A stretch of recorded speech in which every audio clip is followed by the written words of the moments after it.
Bonsoir, bienvenue dans ce nouvel tutoriel.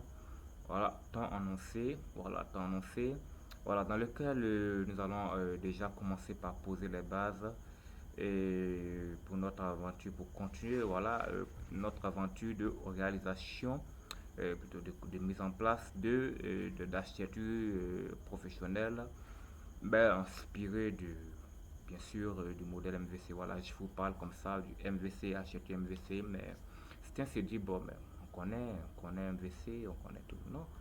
Et nous voulons nous inspirer, voilà, pour en créer la nôtre, parce que voilà, c'est ce qu'il faut. Voilà, si on veut vraiment être sûr d'avoir un site assez sécurisé, un site personnalisé, voilà, tout ça, il faudra en mettre notre propre architecture. Voilà, chaque programmeur doit avoir un style de programmation. Voilà, et comme beaucoup n'en ont pas, voilà, je vais vous aider comme ça, voilà, avec quelques idées. Et nous allons ici nous inspirer dans notre aventure du design pattern MVC que vous connaissez déjà. Voilà. Vous voyez notamment, il y a des frameworks comme Laravel, PHP, voire même le CMS WordPress, Joomla, Symfony, tout ça. Voilà, tous ces frameworks, ces célèbres outils de programmation là, utilisent eux-mêmes le design pattern MVC. Voilà, et il est vraiment beaucoup répété à cause de sa simplicité d'accès, à cause bien sûr de sa facilité. Voilà, et vraiment c'est quelque chose de vraiment très connu par vraiment beaucoup de programmeurs.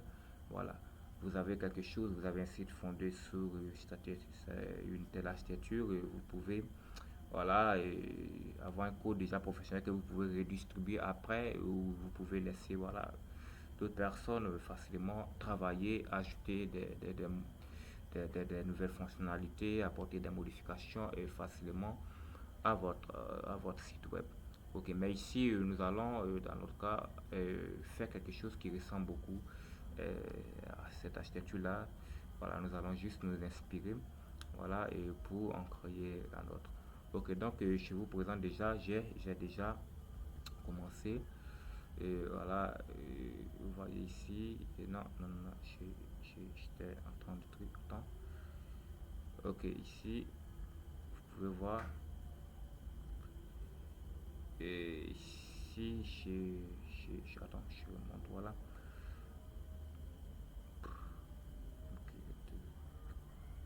Ok, voilà, là, je viens ici, site pro, en raccourci. Vous voyez ici, contrôleur, voilà, contrôleur, voilà, dans le répertoire 3W, on a le site, on a le dossier site pro. Ok, contrôleur, modèle, view, tout ça. Ok, donc ici on a un fichier index.php, voilà, qui ne contient pour le moment rien. Voilà, tous ces dossiers que vous voyez là sont pratiquement vides.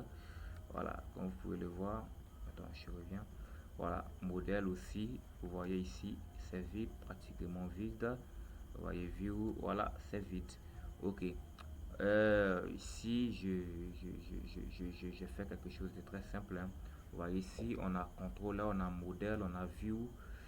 Et ici, comme vous pouvez le voir, c'est-à-dire, c'est pas forcément que nous sommes en train d'utiliser ça, mais c'est déjà pour vous orienter, pour vous donner une idée. Voilà, pour une question d'organisation comme ça, vous savez déjà ce qu'on fait ici dans le contrôle, vous savez ce qu'on fait dans le modèle.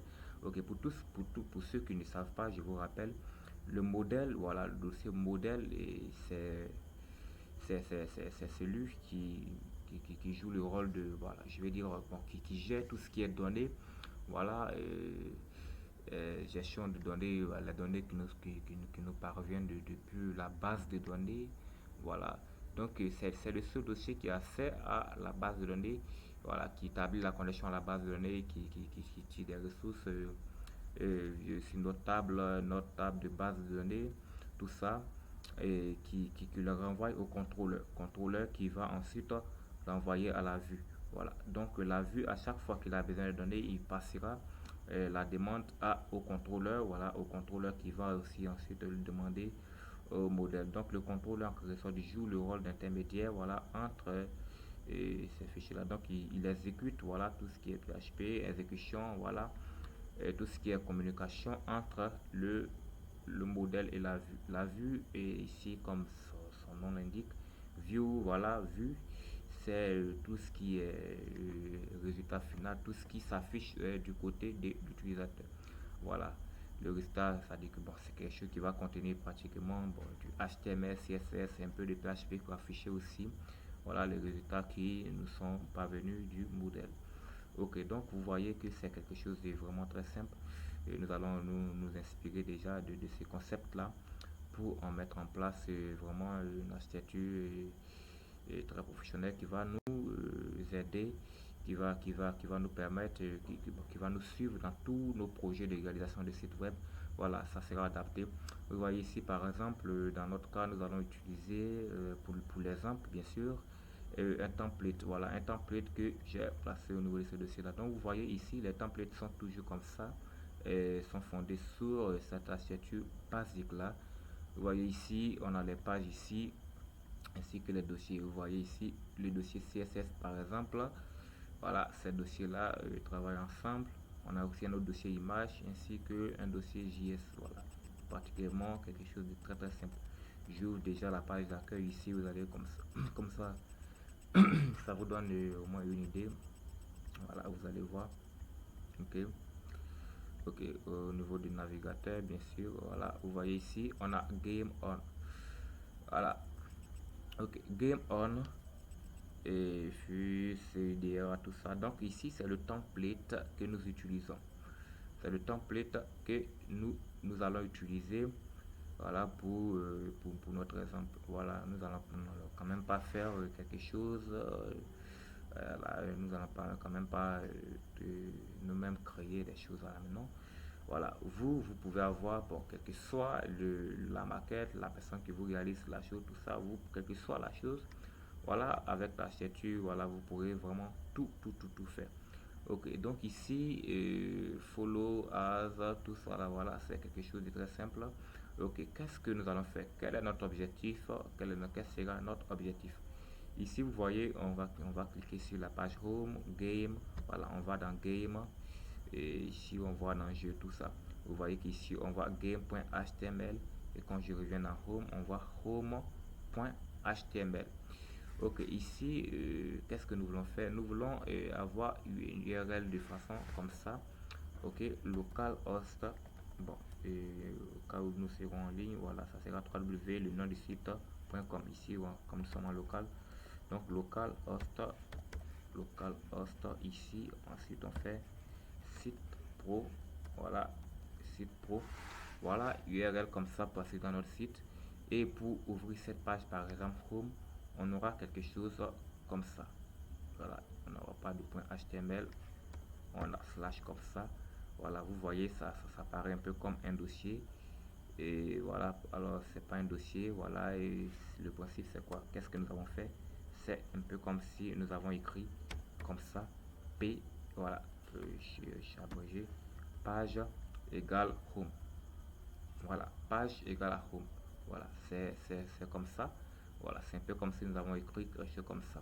Ok, donc quelque sorte, nous utilisons vraiment la méthode de get. Voilà, nous utilisons ici la méthode de get, mais sécurisée. Voilà, parce que nous allons avoir un système qui va nous permettre de masquer cette partie-là. Voilà, pour avoir que ça.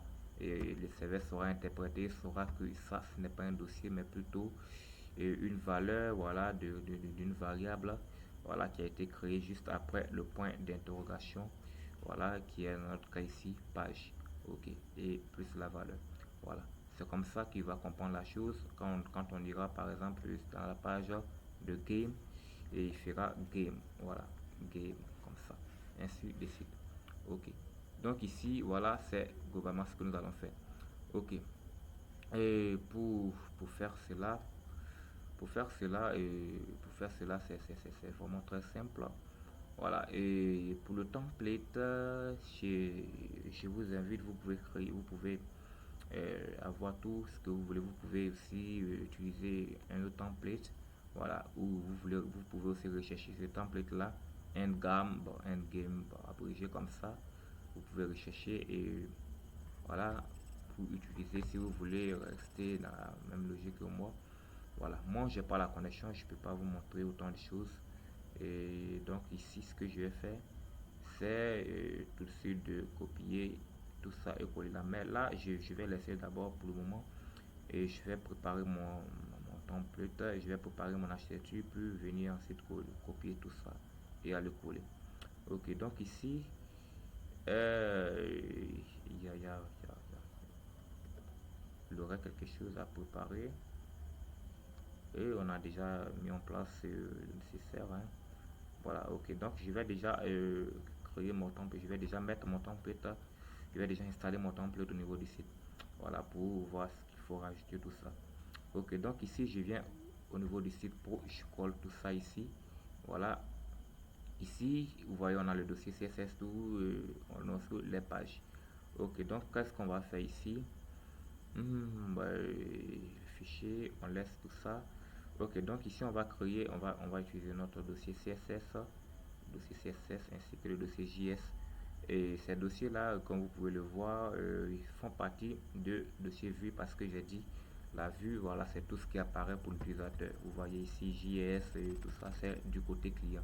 Ce qui apparaît pour l'utilisateur, c'est le côté client. Le résultat final, c'est pour le côté client. Alors, CSS, JS, tout ça, HTML, ce sont des langages du côté client. Alors, on devrait déjà déplacer tout ça au niveau de la vue. Mais en programmation professionnelle, on a l'habitude de séparer les choses, de séparer les tâches. Alors, ce que nous allons faire ici, c'est plutôt de copier tout ça, de couper tout ça. Non, plutôt, bon, je vais créer un nouveau dossier que j'appelle public. Voilà, j'aime bien l'appeler comme ça souvent. Public. Public, il fait partie bien sûr du côté vue. Voilà, de la vue. Donc on aura public, vue, public. Voilà, ça dit que ces dossiers-là travaillent en parallèle. Ça existe et une partie de la vue. Voilà, c'est la vue qui va contenir juste ça. Voilà, les deux là. Voilà, et sans oublier ici aussi icône font. Voilà, c'est pour le CSS. Ok. Ensuite, on a image. Image, nous n'allons pas laisser comme ça. Bon, on va quand même créer parce que euh, si, si je laisse comme ça, ben, imaginons que nous ayons aussi des audios, aussi des vidéos, tout ça. Voilà, on va quand même pas créer chaque dossier pour ça. Donc, ce qu'on va faire, c'est de créer un dossier qui va contenir tout ça. Et là, je vais faire component ici, component et, et là, je vais déplacer l'image ici. Comme ça, plus tard, quand on aura aussi des vidéos, on va le placer là. Ok, on a aussi au niveau du, de la vue, et ça va contenir que ces pages là. Voilà. Donc, public, modèle, component, voilà. Donc, au niveau de la vue, nous allons préparer, bon, parce que la vue, ça peut contenir quand même quelque chose. Donc, je vais créer un nouveau dossier que je vais appeler page, page ici. Voilà, et je reviens, je coupe tout ça. Attends, je coupe tout ce qui est page, sauf celui-là qui sera notre fichier principal. Voilà, et vu ici, je vais page. Voilà, page. Voilà, je les mets ici. Ok, notre template est bien installé. Voilà, notre template est bien installé. On a déjà pas mal de choses. Ok, donc ici, qu'est-ce qu'on va faire? Index.php, c'est notre fichier central, notre fichier principal. Voilà, ça va contenir que du code PHP, voilà, qui va travailler en parallèle avec le routeur. Ok, le routeur, voilà, tout le travail que fait le routeur seront déchargés ici. Voilà, en quelque sorte, c'est ce fichier-là qui est notre intermédiaire, notre fichier central. Voilà, et qui gère vraiment tous les entrées sorties, tout ce que ces systèmes-là vont produire là, voilà, seront renvoyés ici, voilà, en résultat final dans le fichier index.php. Donc c'est lui qui fait tout le traitement global. Ok, donc ici je reviens au niveau de mon index ici, .php. Index.php, et ici, qu'est-ce qu'on va faire? Voilà, on va déjà avoir besoin d'un autoloader, voilà, puisque nous utiliserons un système de routeur, tout ça, au niveau d'ici. Nous allons déjà commencer par créer mettre en place notre autoloader. Créer un autoloader ici, ça demande vraiment pas mal de choses. Donc, ce que nous allons faire, nous n'allons pas créer nous-mêmes à la main cet autoloader. Nous allons utiliser Composer, le logiciel Composer qui est notre gestionnaire de package. Voilà, pour les développeurs, beaucoup de développeurs connaissent. Pour ceux qui ne connaissent pas, je vous invite rapidement à télécharger Composer. Voilà, sur leur site officiel. Voilà, vous venez dans le navigateur, vous ouvrez un nouvel onglet. Donc, je ouvre un nouvel onglet. Et je fais juste Composer. Voilà, composer.org. Voilà, c'est le site. Je ne vais pas valider entrée. Voilà, www.lui, je ne vais pas valider entrée parce que moi, j'ai pas ici, j'ai pas la connexion à ma disposition. Alors, je peux vraiment rien faire. Voilà, mais vous allez sur le site. Voilà, et c'est pas un site qui fait belle tête. Voilà, vous téléchargez rapidement le logiciel Composer plutôt.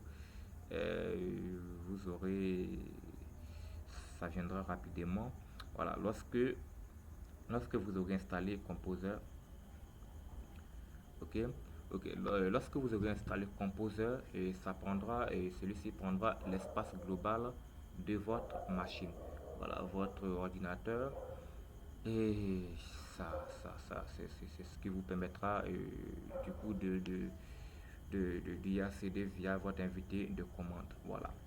Et ça prendra vraiment votre espace global.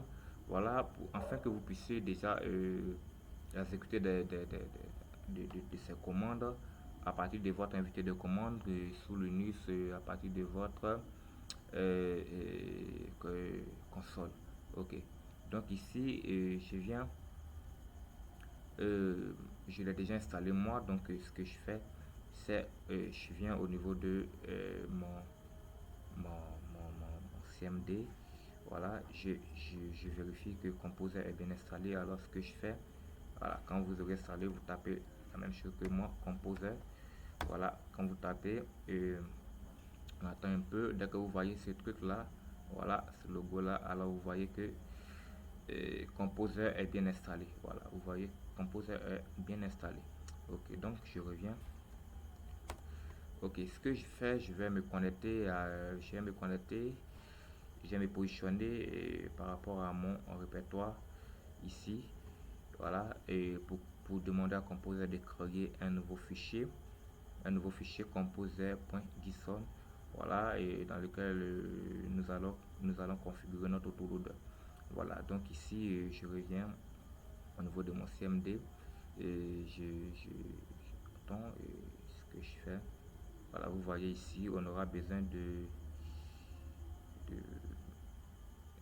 venir dans le local C, ensuite ramp 64 W et site pro.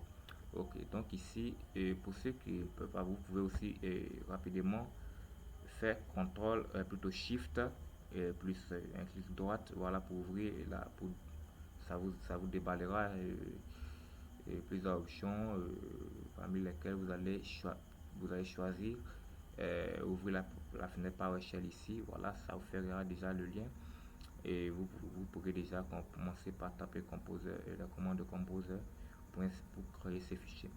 Ok, ici donc moi je viens ici au niveau de mon CMD. Voilà, je tape ceci cd, là je fais WAMP 64, là je fais 3W, ici je fais site pro. Voilà, on a site pro ici. Et maintenant ce que je vais demander à Composer d'initialiser, voilà, ici je fais Composer init.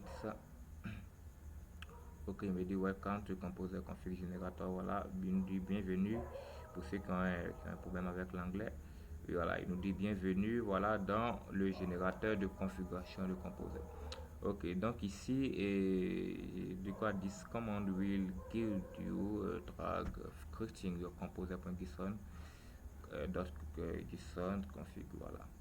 Donc on dit que cette commande ici, voilà, va nous permettre de créer le fichier de configuration de composer.json. Ok, donc ici je valide, voilà, dans la description site pro,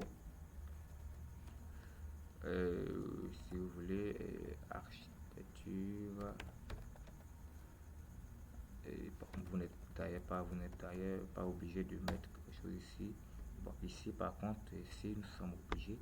Donc, ce que nous allons faire, vous faites ici, vous mettez le nom que vous voulez, vous pouvez mettre Sipo, vous pouvez mettre ce que vous voulez. Voilà, mon chemin, mon choco, mon surnom, choco, voilà. Voilà. Ok, donc je continue, voilà, vous allez voir ici, PMC, ainsi que nom,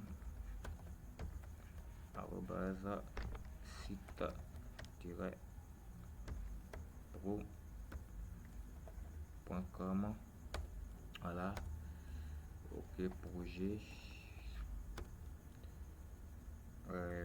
voilà. Ok, donc vous voyez, quand je validerai, voilà, il me créera ce fichier là, voilà, un fichier composer.json qui contiendra, voilà, tous ces codes là. Ok, donc regardez ici au niveau de mon répertoire, voilà, il va créer rapidement un nouveau fichier ici, voilà, composer.json. Voilà, quand je revalide, donc ici on revient, on valide rapidement, on fait entrer, voilà, et vous voyez, je reviens, voilà, vous voyez ici composer.json, voilà, qui est créé. Ok, donc nous allons nous rendre rapidement dans ce fichier là pour configurer notre autoloader. Ok, donc on revient dans notre éditeur. Ici, ce qu'on fait, j'ouvre composer.json et je vais rapidement dupliquer tout ceci. Voilà, je duplique, je fais comme ça. Voilà, je crée un autoloader ici et je le crée de type PSR4. Voilà, PSR-4. Ok, là je fais comme ça. Ok, qu'est-ce qu'il y a à faire? Je vais remplacer ces crochets là par les accolades. Et voilà, plutôt là, sur moi. Et j'oublie la commande. Ok, donc ici on a ça. Voilà, ce que nous allons faire, c'est de créer un namespace qui pointe vers vers le dossier contrôleur. Voilà, nous avons besoin de ça. Voilà, même si non, plutôt contrôleur. Excusez-moi, contrôleur. Voilà, ici je fais app. Voilà, c'est le nom que je donne à mon namespace. Voilà, vous pouvez donner le nom que vous voulez. Mais bon, afin que nous soyons, nous attendons pour la suite. Voilà, je vous conseille de mettre la même chose. Vous pouvez personnaliser après. Voilà. Et du coup, j'aurais besoin aussi d'un même espace aussi pour mon modèle, mon dossier, notre base de données. Voilà, parce que elle doit être accessible, elle doit être chargée. Voilà, au niveau de tout notre site. Ok, donc ici, je fais déjà, je duplique ça, je duplique jusqu'ici, je duplique. Ok, là je fais un tiret autoload dev, voilà, je mets ce que je veux, PSR, voilà, ok.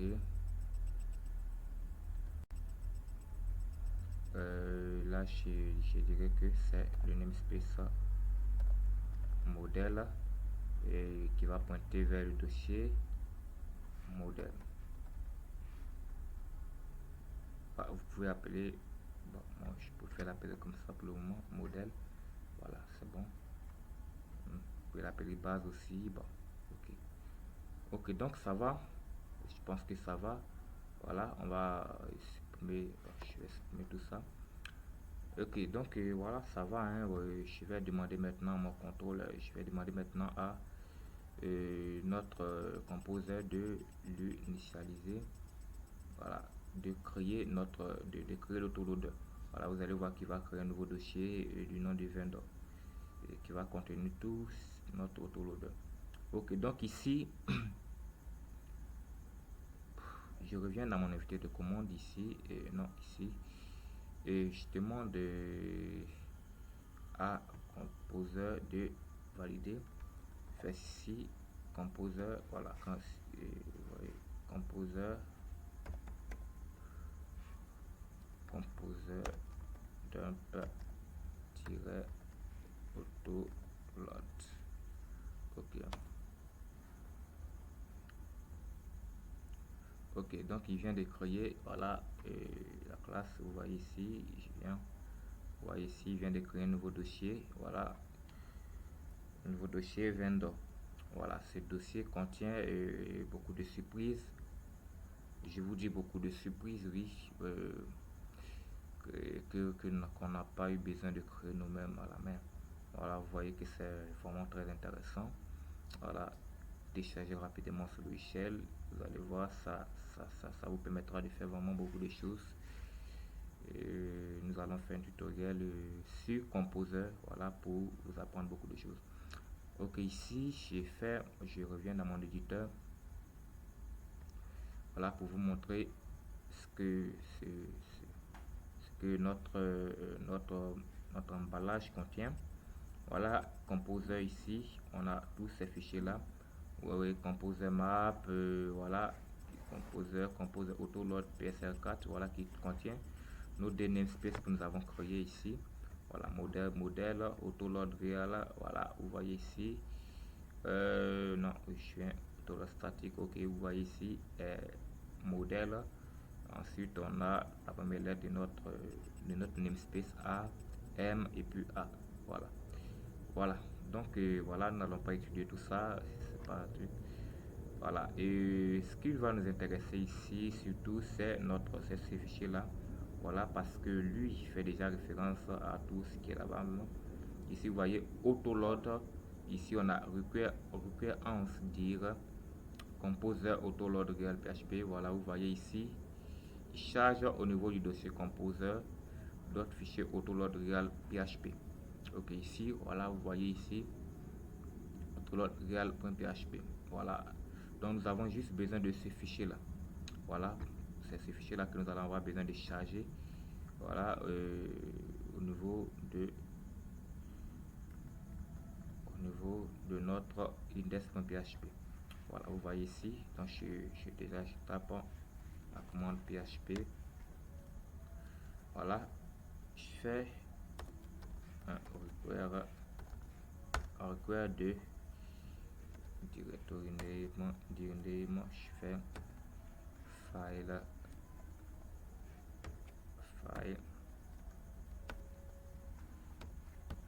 je fais vendor, putain, vendor autoload.php. Ok, vendor autoload.php. Voilà, c'est tout. Et il charge déjà notre autoloader. Voilà. Ok, donc voilà, nous allons ouvrir ça au niveau de notre navigateur pour voir ce que ça donne. Et non, il n'y a rien, il n'y a rien. Il n'y a vraiment rien pour l'instant. Ok, donc vous voyez ici, site pro. Voilà. Ok, une super page blanche. Attendez. Connexion échouée, site pro. Ah oui, je sais pas mon rampe qui a démarré. Voilà, je rallume tout de suite. Je remets en marche et voilà. Attends un peu le temps que ça devienne rouge. Bah, vous voyez, c'est ok. Donc, je réactualise. Voilà, vous voyez ici, on a une belle page blanche ici. Voilà, ce qui veut dire que tout fonctionne pratiquement. Je reviens. Tout fonctionne pratiquement bien. Voilà. Donc ici, comme vous pouvez le voir, on a vraiment posé les bases. Voilà, vous voyez, on a posé les bases. Voilà, c'est déjà bon pour commencer. On a tout mis en place. Je pense qu'il n'y a vraiment pas grand-chose à toucher à part le routeur que nous allons avoir créé et aussi la base de données, tout ça. Voilà, tout ça sera pour la vidéo prochaine. Voilà, pour la prochaine vidéo, je vous donne rendez-vous à la prochaine vidéo, voilà, dans laquelle nous allons voir et vraiment encore, nous allons commencer à faire notre développement. Voilà. Ok, donc merci. Voilà, rendez-vous à la prochaine vidéo. N'oubliez pas, surtout n'oubliez pas de vous abonner à ma chaîne. Voilà, si jamais vous retrouvez cette vidéo sur Facebook, voilà, cliquez j'aime, partagez tout ça. Et voilà, partagez, tel que je suis en train de partager aussi avec vous. Voilà, et cliquez j'aime, abonnez-vous. C'est aussi ce qui va m'encourager à continuer à faire des vidéos. Voilà, et j'apparais sur YouTube comme ça pour avec des très bonnes intentions, voilà, de vous aider à avoir un code de source vraiment sécurisé, avoir un site vraiment sécurisé grâce à une architecture vraiment qui vous garantit cette sécurité-là avec un code source qui vous bien organisé, qui vous garantit cette sécurité-là, qui va aussi vous permettre d'apporter facilement des modifications, de aussi rajouter facilement des fonctionnalités, voilà, quand vous travaillez en équipe, tout ça. Voilà, donc vraiment encouragez-moi aussi et à continuer à vous faire de très belles vidéos. Merci et merci d'avoir regardé cette